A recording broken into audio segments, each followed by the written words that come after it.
And we are officially recording for today, May the 18th, 2021. Beautiful day in paradise today. Today we're going to cover clipping masks.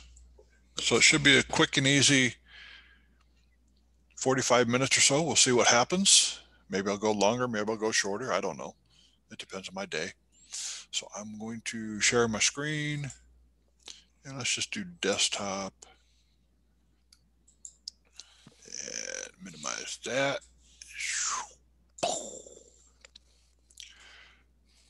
And I'm going to start with the quick and easy one. I have a template here that is ready to go with images. Um, and when you build things like this, you want to keep it and use it as a template. Um, Otherwise, you end up reinventing it again and again and again, and you don't want to do that. You want to be able to use it quick and easy.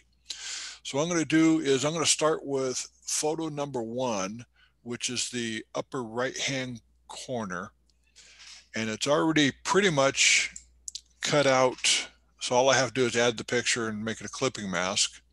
And what a clipping mask does, you can see there's the image I'm going to drop it into. What a clipping mask does, it puts the two images, layers together and into one. So let's go ahead and add an image and let's go to Toby Keith. And right click and go place in Photoshop. And it automatically goes in where I want it to, right above your photo. And move. And to make it a clipping mask, all I have to do, well, there's a couple different ways to do it. One is to click on the drop down and go to create clipping mask. Another is to right click on it and do the same thing, create clipping mask. Or what's even faster is put your cursor between the two layers you want to clip, which would be my picture of Toby Keith and your photo one right there. Hold the Option or Alt key, click, and it clips it in there. You can make it bigger or smaller, Command T to transform. And I can make it smaller, I can make it bigger, I can move him around, and the original placeholder stays right there. The picture will move around for you. So we got that one in. Let's drop in number two, which is photo number two. And when I click on photo number two right there, that's the image we're working with. When I click on that, every time I place into Photoshop, it's going to place just above that layer. So I'll go to the bridge again. Let's go to this crazy guy. I'm going to right click, place in Photoshop, and it will place it just above that layer. I'm going to Option or Alt click between the two layers. It makes it a clipping mask. And obviously this guy is like super huge, and in real life he's super huge. So I'm going to make it a little bit smaller so he fits in there. And I can rotate him. And for those who don't know who that is, that's Trace Atkins. He's a superstar in country. And now I have a complete image without a problem. If I want to change them around, I can move them back and forth between the two and drop them around. That's easy to do, but I don't want to do that. So that's that one. That's what a clipping mask does. It just connects it to that image. So let's do something else. Any questions so far? Okay, hearing the crickets, then I guess there's no questions. Don't save. Here I have a blank image. And you can create some really cool stuff with this. Basically, this is an 8 by 8 at 300, so it's a square image. I'm going to go to View, New Guide Layout. View, New Guide Layout. Click on my layout. Right now I have it set for 2 columns and 2 rows with a 1/2 inch gutter and a 1/2 inch margin all the way around it. You can make 8 columns, 12 columns, 16 columns. You can make as many as you want. These are just the presets that they have in there, or you can type in your own. You can make, instead of having it go full width like I did, I can make it go 3 inches on the columns and 3 inches on the rows, which would screw everything up. I don't want to do that. I'm going to let it tell me automatically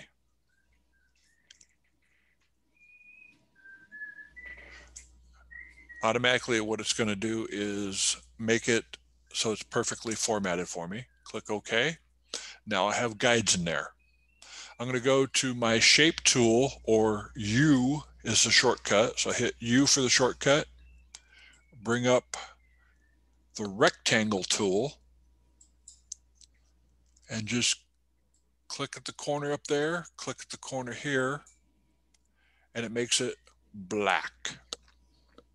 That's pretty easy. Now you can see it. I'm going to put one on this corner over here. Oops, let me get this out of the way. Undo, redo it. Do the same thing here.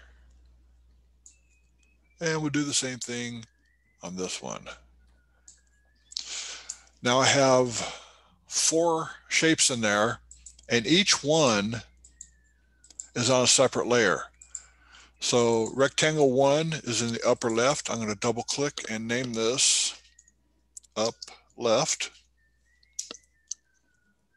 Double click on rectangle 2, up right.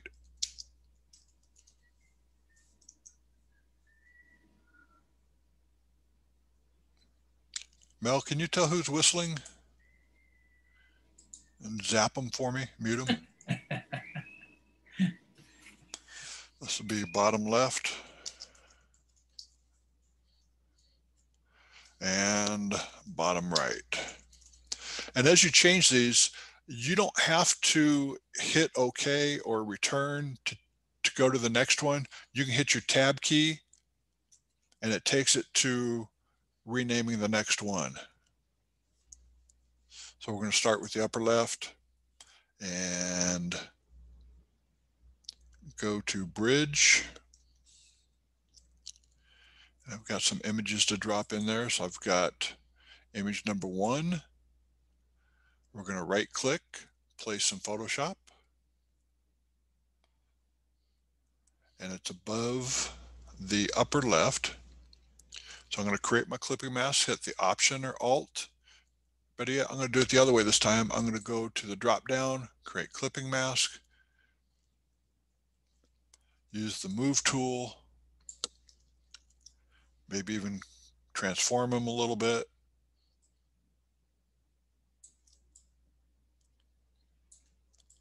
Double click on them to lock them in. So that's one. So what I'm going to do is I'm going to make this a group. Command or Control G. Group 1 is going to be upper left. Click on upper right. We'll add a picture in there as well. I'm going to Command Tab, which takes me to bridge. Go to the second one, place in Photoshop. It's super easy to work with these.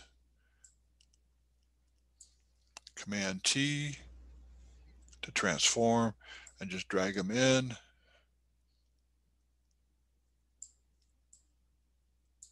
Probably want to try and make them about the same size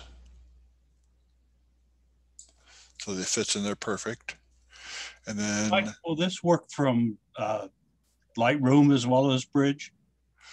to place into Photoshop, Right. I believe there is a command in Lightroom for placing in Photoshop. I don't know what it is, but I think it is there. This guy is bouncing around. Somebody is advertising for iCloud storage. Thank you. Interrupt everything. We'll highlight the two, Command G, and this is upper right. As far as I know, there is a keyboard shortcut or a shortcut for doing that.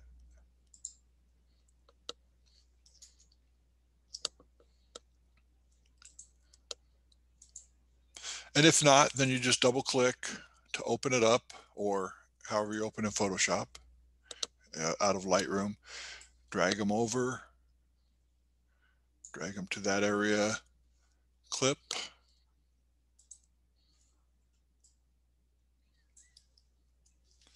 This is a play I shot for PCPA, which was a local theater in Santa Maria, California.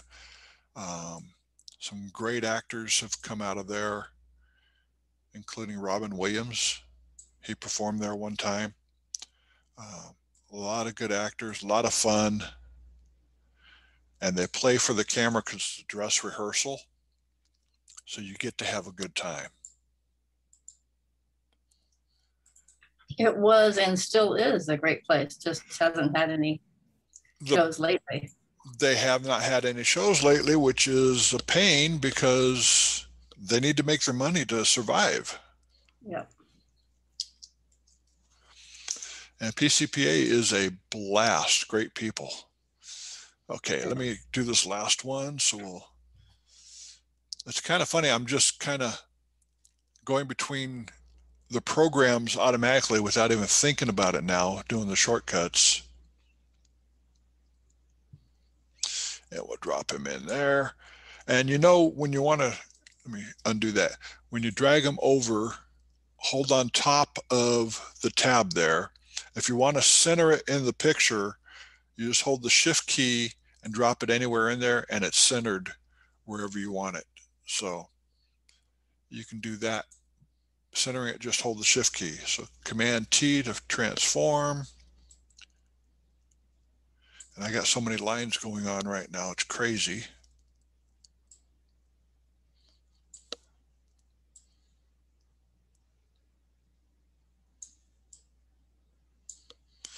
And this was actually from the play Peter Pan.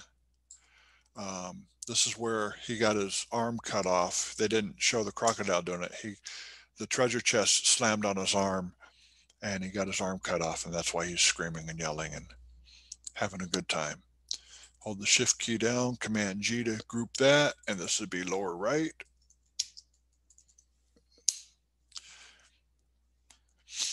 And if you wanted to, you could take all three of these, Command G to make a group, and this would be pirate. And then if you wanted to, you could add a background in, like a texture. So we'll just do a texture real quick. Go to Bridge. Go to Photos, Stock, Texture Shots. And let's add this one. So we'll place in Photoshop. Right click, place in Photoshop, and it's above the background layer. And it looks a little too strong, so I'm going to drop the fill down to about 60% just for fun. And that's how fast you can make a 4-up image. You don't have to do any measuring. Photoshop does all the measuring for you. Use the clipping mask, drop them in, and you're good to go. Mike, is there any way of those, each of those squares are very sharp and linear. Is there any way of putting an edge on there, like a torn paper edge on around them? to put a torn paper edge on, I don't know. Okay, Um, just asking. Thanks. yeah. Using the shape, I don't think you could do a torn paper edge unless you make a shape out of one, which could be done. You can, let me go back to new, and we'll go to the shape tool, which is U. You can, somewhere in here, make rounded corners out of it. I'm trying to remember where I saw that at.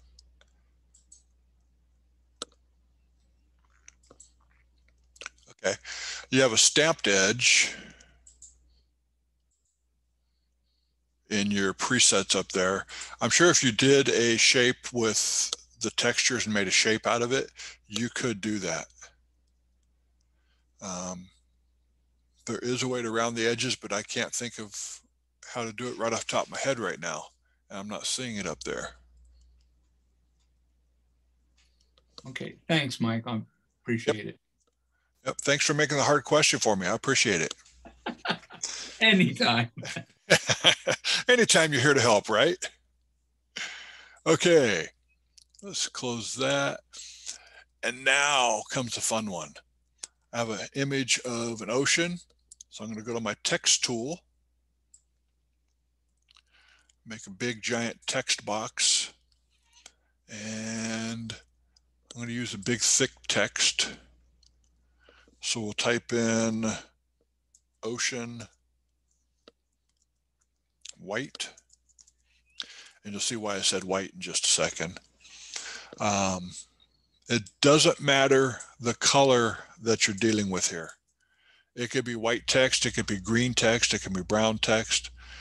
What I'm going to do is take the layer panel, and I need to unlock the background so I can put the ocean text below it. So I'm just going to hit the lock and unlock it. Drag the text down below, and now that it's lost, oh my God, we're going to do the same thing. We're going to create a clipping mask. Option or Alt click between the two layers, and now you have ocean white. And I'm going to move the text down just a little bit. And I think we need to add something behind it so you have something showing. So let's add a color behind it. I'm going to add a layer underneath ocean white. You can click on add new layer on the bottom right hand corner of the layer panel, and then to bring a layer up on top of it, then you have to drag it down, and it's a total pain. You don't want to do that. So what you do is you command or control click on the plus sign down here next to the trash can, and it puts a new layer below where you're at. So I'm going to redo that again. If I was on layer 0 and I hit command or control plus, it puts it on the layer below layer 0. So let's click on ocean white, command or control click, and that gives you the new layer below. If I hold my option or alt key and hit delete or backspace, it will fill in the primary color, which is your background color, which is black. If we wanted it red, make the background color red, or foreground color red, option or alt click on it, and you made it red. You can also drop a background in there, a texture, whatever you want to do, and you can do it in between, and it will make things weird if you do. Absolutely nothing.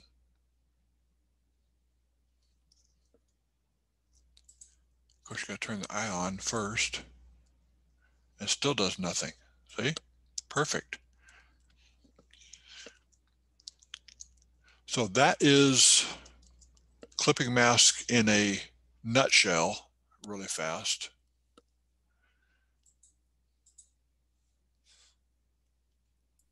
Can I ask a question about a clipping mask? You can ask. Okay, so in your text example, if I wanted to have transparent text, like I was talking about doing for a wine glass, I'm going to have transparent text with something around it. How can I make everything transparent, even though I have other stuff that I have around it that maybe are in layers below?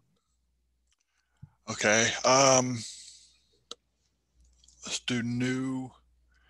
And you want transparent text, but you need the text to kind of show up in there.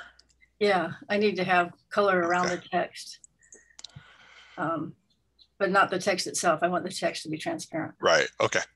Let me try something really quick. I'm going to go to new document, which is Command N, like Command New. At the bottom of the new document board, there are things you can do. You can do books. You can do poster frames, chalkboard. I'm going to do a chalkboard real quick. And I'm going to get rid of this text. And let's go ahead and put in new text in there. And I have a chalkboard text. I like this one.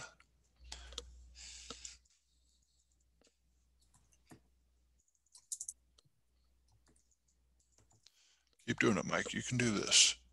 You're better than this thing. You can outdo it. Let's drop it down to about the middle. Hit enter, and we'll make the text bigger. And y'all know that you can adjust your text without highlighting it now. Once you're on the text layer and you're in the text tool, all you have to do is make the size bigger. You can adjust everything like to bold. We can make it white. A shortcut for white is go down, instead of trying to figure out where you're in an exact corner up here, go down to the hashtag down here, type in FFF, and that will make it white for you. And I'm going to put a stroke on here, and there's a couple ways to get to a stroke. One is to double click in the area next to the word chalk, or go down to FX and go to stroke. I'm just going to double click there. It brings it up faster. Go to stroke. We're going to make the stroke color white, so FFF. It should be 6 Fs, but you can shortcut it with 3. And let's do 2 pixels. Click OK. Now we're going to take our fill down to 0. And that leaves you an outline of your chalk. Is that what you're trying to do? Well, and then I want to get rid of what's behind that too, like the green that's behind that, so it comes out so that there's nothing that will show. It'll be transparent all the way through. And maybe that's something that the printer just has to set up. I don't know, but yeah, I'm not sure I understand making it totally transparent. You can make it transparent, but you won't be able to see it. Right. So I was designing a logo or a design for a wine glass, and I want it to be transparent for the words that I put in there, so that everything, the transparency has to go through everything. But I could probably fill it with white, and then the printer person could figure out how to make that white transparent. You ask him what color he wants it filled with, and they can work with that. But I was just wondering if there was a way that I could do it myself, but maybe there's not, because I'd have to get rid of that green of the chalkboard too, to where we just go down to there's transparency all the way down and through the background and everything else. Yeah, I'm not sure how that would work. I'm not quite understanding. Yeah, I probably just need to fill it with white and then tell him to just make the white transparent when he does it. That could be, that'll work. Okay, thank you. Okie dokie.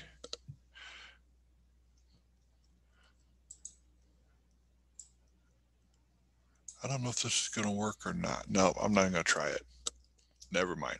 I'm going to try and outsmart myself and look stupid, so I don't want to do that. Okay, any other questions out there? I just want to say that is helpful though, when you take the fill to 0, because now I could think of other instances when I'd want the fill to be 0 and see something behind the text. Right. So. You want, if you do the let me share screen again. If you do the fill to 0, you keep the stroke that's there. If you take the opacity to 0, the stroke disappears as well. So you want to make sure that you keep that. And if you want to just partially fill it, just drag your fill up, let's say 50%. We'll say 50. And you're seeing green on your chalkboard? Yes. Yes. Okay. Sorry. That's okay. I'm used to it. I forgot where I was going to go with this. Oh, well, never mind.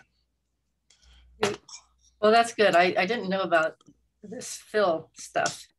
Or if I did at one time, I'd forgotten it. So that's really cool. It's cool to have that there. Command new, go down to the bottom. They also have a template for iPhones in here. iPhone 6, 7, and 8 right here. You can add additional templates in there as well. You can make a book. I mean, that surprises me. This is really cool. Open up, make a book.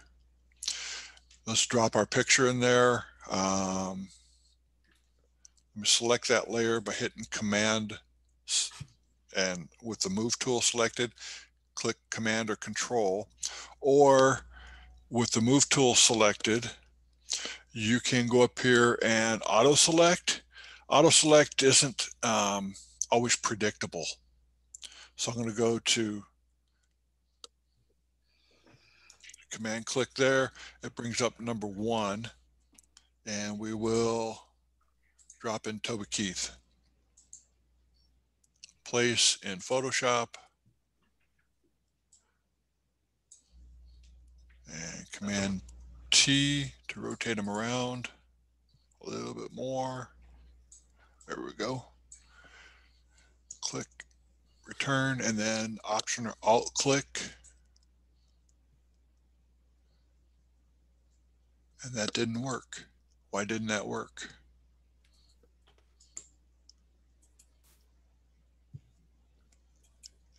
I thought I was on that layer. Apparently I wasn't.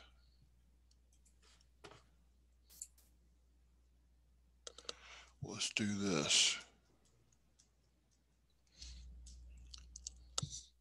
Never mind, I'm not even going to try. Interesting. How did you get to the templates in the first place? Let me close it out real quick. Hit Control or Command N, or go to File, down to New, which is the first one.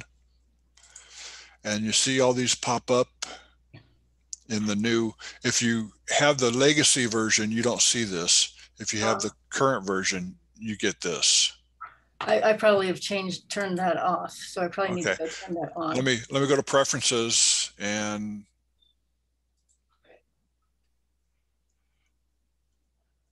use Legacy New Document Interface. Click OK. Command N, and you get this one, right? Okay, I just. Yeah. Okay. So what you do is you go to Preferences. Okay, I just turned that off, so now I'm getting what you're showing me. Okay. What you showed me. Okay. So Command New, Command N, and then you can bring up a poster. And we'll go to Bridge, Place, in Photoshop. I love the Place tool because it just drops it in everywhere in there. And where did you find the book? But it's not really a book. I was thinking like actually. It's a magazine. Pages, right? It's a magazine cover or layout. Oh, okay. It's not actually doing like a book with different pages. So now I have a picture that I could cut out and put on a wall just to show what it looks like, or take a picture of my wall and put it up there. Just that quick is how fast you can make an image like that. You can make that be your background for Zooms. You can make that your background for Zoom, or you can do all kinds of cool stuff with it. I mean, it's just a lot of fun.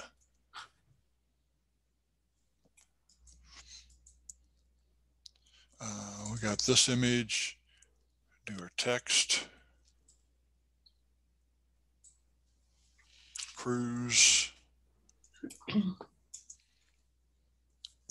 return, and then unlock it, drop it below, option click between the two layers, and then we'll just move the picture around.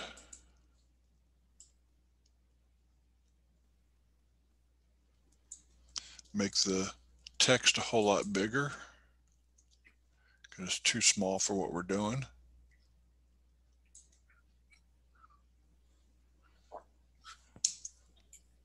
Return, and then move your picture around again so you can put the cruise right in there. So it's so easy to work with clipping masks.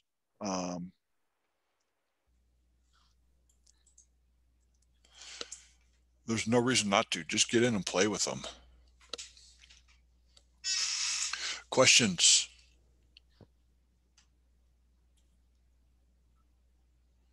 Now I just want to see what all these presets are. Yeah, just go in and play with them. I mean, there's so many different presets in there, and it also keeps your presets that you've done from previous. I have like 6 or 7 8x10 at 300s in there because that's the one I use the most when I'm making new ones. So does it automatically save them, or do you have to save them? It's been saving them for me. Cool.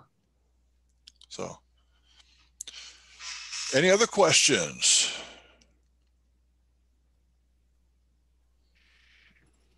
Okay. Something going back to brushes.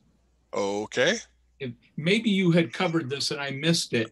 I understand there's a way in which you can save the brushes outside of Photoshop. So just in case you lose Photoshop, you still have your brushes that you can re-put back in again. How do you save those brushes outside of Photoshop? Okay. What I'm going to do is hit B for brush. I have Photoshop showing, correct? Yes. Okay. Come up here to your presets up here. I've got, let's see, I'll do my brushes and go to the settings wheel up here, which is a drop down, and you're going to export your brushes, export selected brushes, and you want to save it someplace where you're going to find it. So for this instance, I'll just put it on the desktop, click save, and if everything goes right, see, I need to stop sharing for a second and go to screen share with my desktop.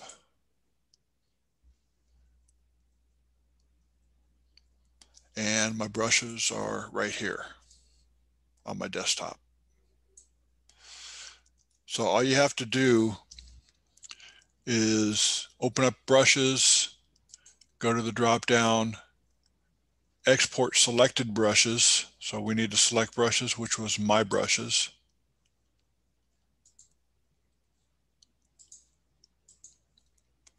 Export, and then you tell it where you want to save it.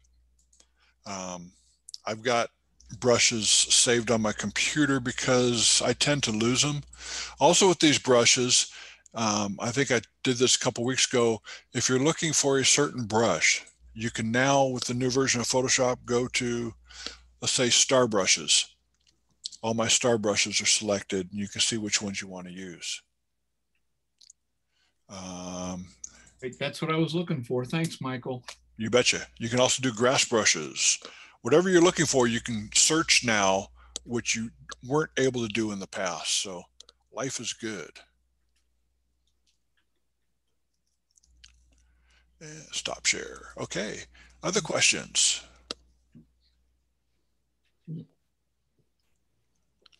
Maybe I can get Dennis to show us how he puts snow on his buffaloes.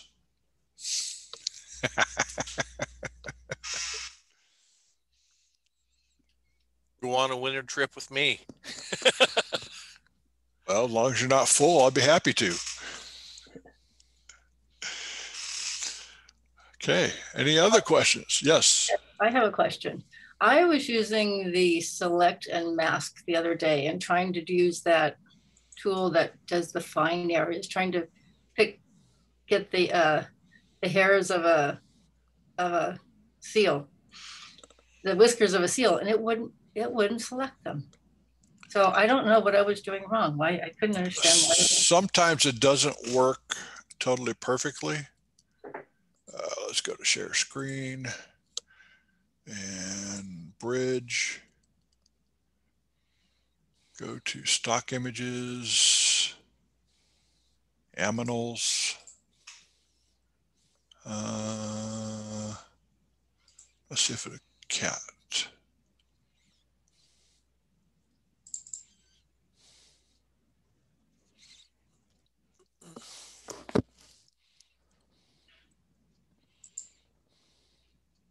There we go. That one will work.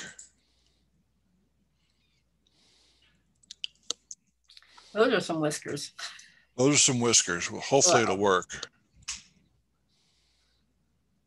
That out of the way. Open, open, open, open. Okay. So the fastest way you can go, come on, quit spinning. Spinning. There we go. You can go select and mask right away, or you can select subject. I'll do select subject first, or you can do it in the toolbar at the top. And it's not a bad selection. We'll fix it in select and mask. You can see how bad of a selection it actually is. So let's go to the second brush down, which is refine edge. Make my brush a little bit bigger. See if I can find the whiskers.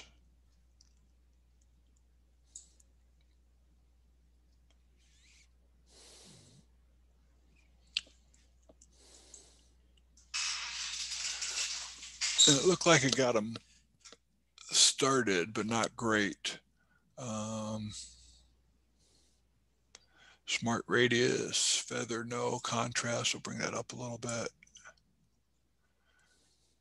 Shift edge, I don't want to touch. We'll go B for brush, fill in the nose right here. And option click for down below to get rid of this area.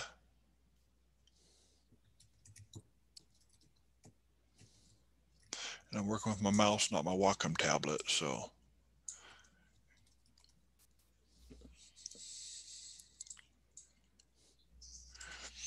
And you can see it got some of the hairs, but not a lot. So let's go ahead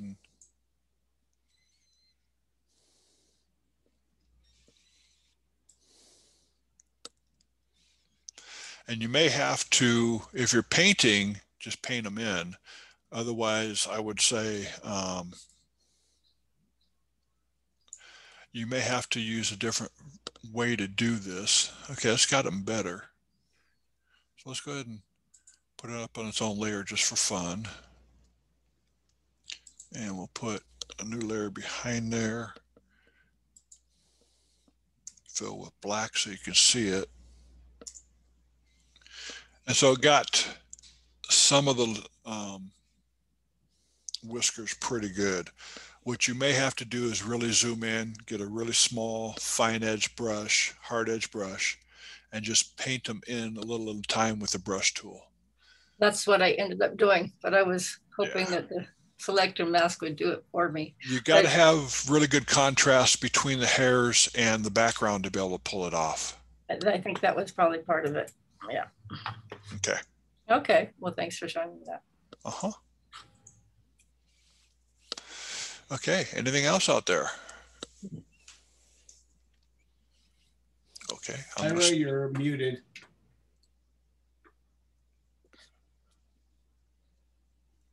Ira's trying to Yeah, hi, sorry. Have you shown us Puppet Warp, or would that be good for next week? I can do Puppet Warp. I've done it a while back, but we can do it again. Puppet Warp's fun to play with. Okay. That's a heck of a tool and a lot of fun. So I'd love to do Puppet Warp next week. Mel? Got it. Written it down. Okay. Consider it done for Friday. My secretary. And everybody else's secretary. Cool. Okay, I'm going to hit the stop recording button here real quick.